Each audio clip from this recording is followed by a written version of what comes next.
The Arabian Desert. A vast ocean of drifting sands and scorched, sun-baked rocks. Beneath these endless dunes, oil. The lifeblood of our new mechanical century. For more than 400 years, the Ottoman Empire has ruled these lands, controlling all that's to be found here. But the Ottomans do not rule unopposed. Small bands of Bedouin rebels have united to overthrow the empire. They strike without warning and then vanish into the desert. Fighting alongside them is a lone British officer whose exploits have earned him wide renown. The world has taken to calling this man Lawrence of Arabia. In the desert, you rely on good planning, but you also hope for a dash of luck. And luck was with us when we learned of a recently derailed Ottoman train carrying a most interesting piece of cargo. A small patrol had joined the Ottomans who survived the crash. Together, they guarded the wreckage and waited for reinforcements.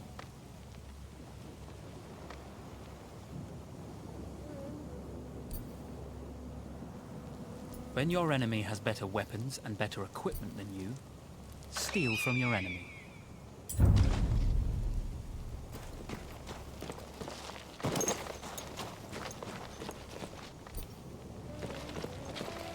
A lone fighter has just one advantage over a large enemy force.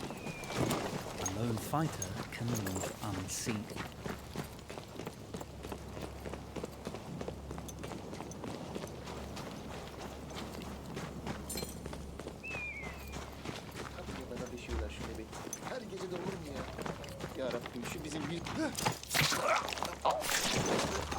The tribesmen fought unconventionally, using weapons they knew well.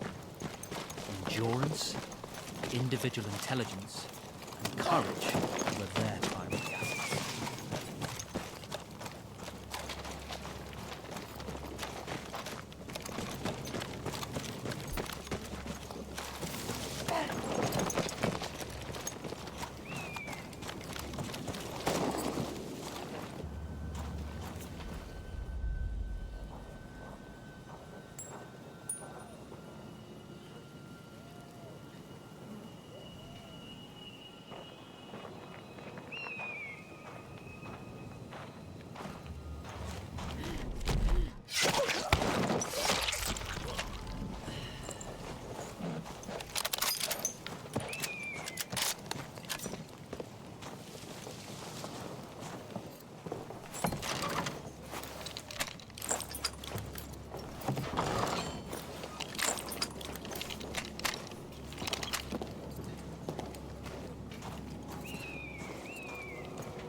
Come out!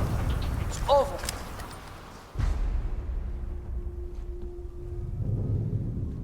Well, you did not think we would be fast enough to catch you here, did you? Lawrence of Arabia.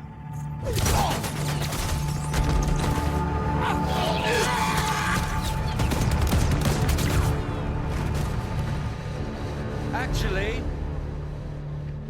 I was rather depending on it. Lawrence. Well, this is very clever. Now the hunter becomes the hunted. So who might you be? How enchanting you are, my dear. Ahmed. I'll show you enchanting. If it weren't for you, I'd be free. Free, is it?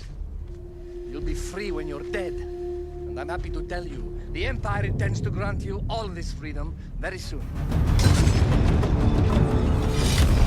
Even now, an engine of destruction scours this desert, obliterating your allies, your families, your homes.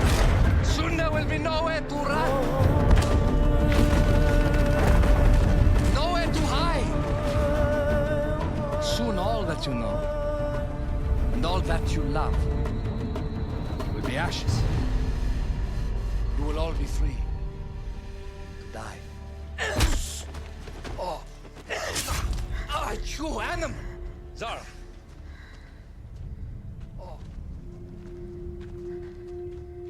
Now, I understand that you would like nothing more than to strip the flesh from that man's feet and send him off into the desert naked to die. But think about it. You're right.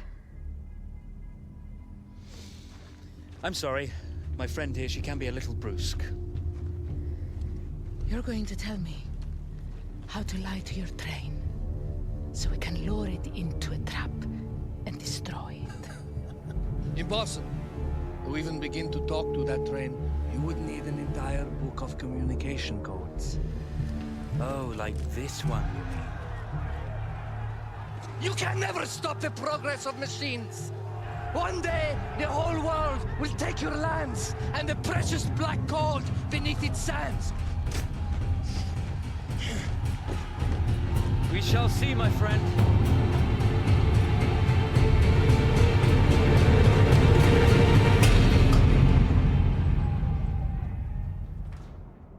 Of course, obtaining the codebook was not enough. To destroy this Iron Dragon, this Canavar, as the Ottomans had named it, we had to send it 3 encrypted messages telling it to stand down. There were Ottoman outposts scattered along the railroad tracks. The commanders there carried high-priority message capsules. We had to use those to send our orders. Infiltrating the village wouldn't be easy. A full detachment of Ottoman soldiers had occupied it. The Ottomans had chosen an isolated location for their desert outpost. It seemed lightly defended. It was also well stocked with arms and equipment. The ancient ruins were all that remained of a civilization now lost to time. The Ottoman Empire brought in the modern world with a host of armored vehicles and field guns.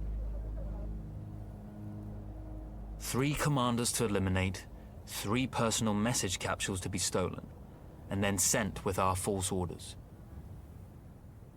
How Zara tackled this dangerous and audacious mission was up to her.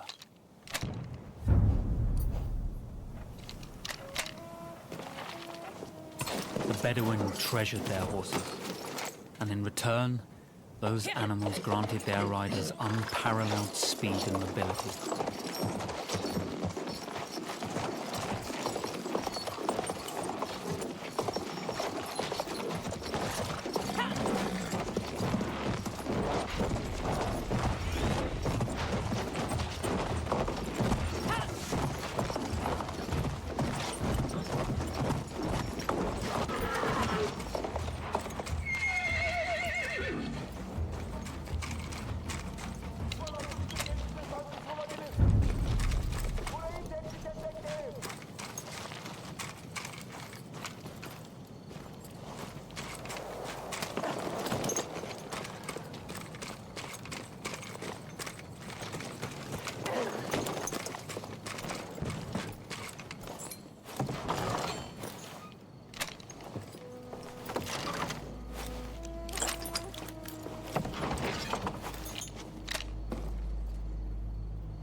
Sana ne oldu ya?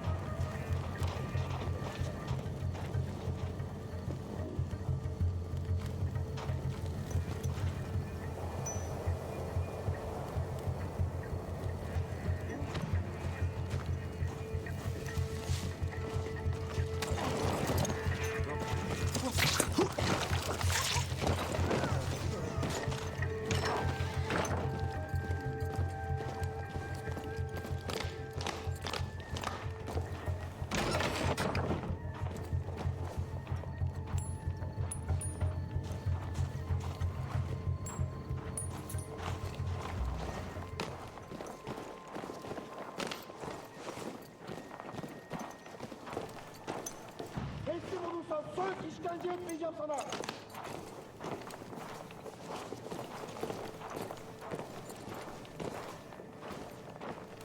Kendine bir fayda ol.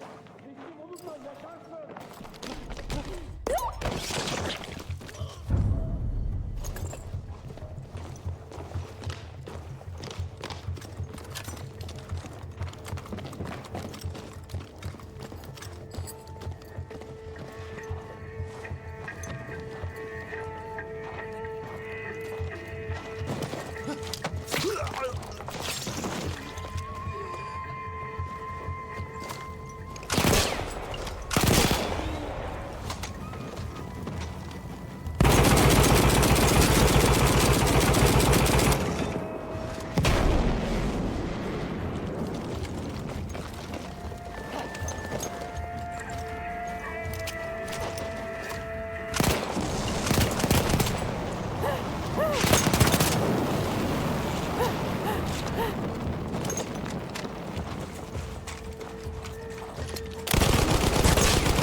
A single order wouldn't be enough. Ottoman protocol required the message to be received in triplicate before the train would acknowledge it as genuine.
We were putting a great deal of trust in Zara's capabilities, but I had complete confidence that she would carry the day.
see, the message had already been sent, my dear.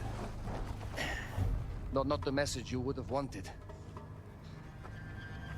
Lawrence was such a good host. It almost seemed rude to escape. I made sure to note the location of Lawrence's camp, of course. Which means... the train knows too. Twice, you told that train everything was clear. But... I told it exactly where to attack.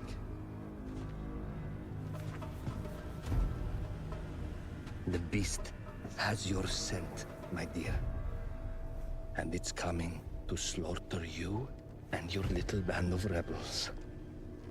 First, the firestorm from the cannon.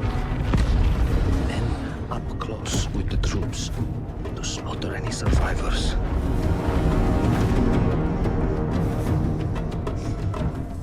The legend of Lawrence of Arabia dies tonight.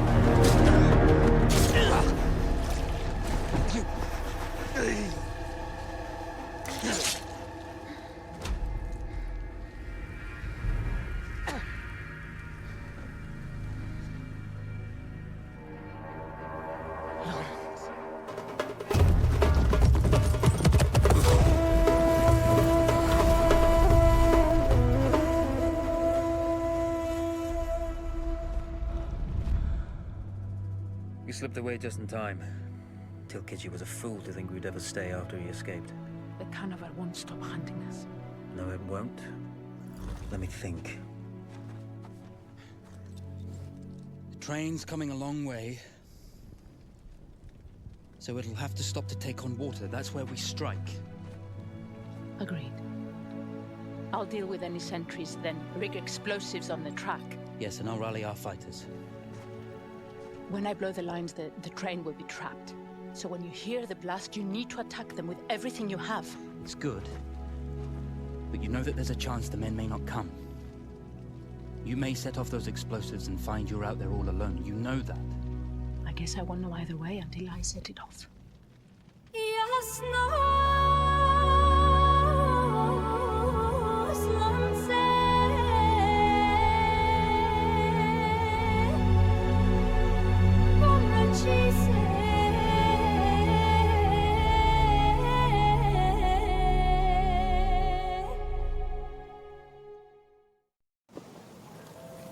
Man makes plans, and God laughs.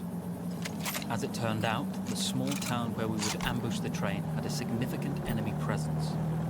Those troops would have to be dealt with before the explosives could be set.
Buradaki süpere dikkat. Bizden bir. Bana göz kulak ol.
When facing armored opposition, we often use the Ottomans' own weapons against them.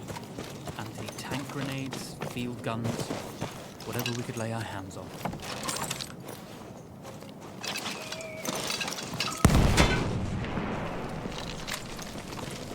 Once Zara secured the town, the trap could be set for the arriving train.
Vengeance can be a sweet or bitter brew. How did you find it, Zara?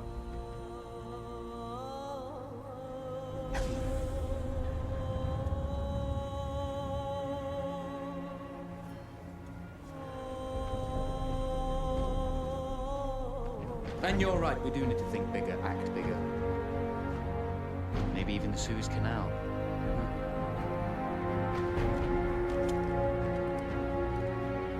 Tell me, what do you know about battleships?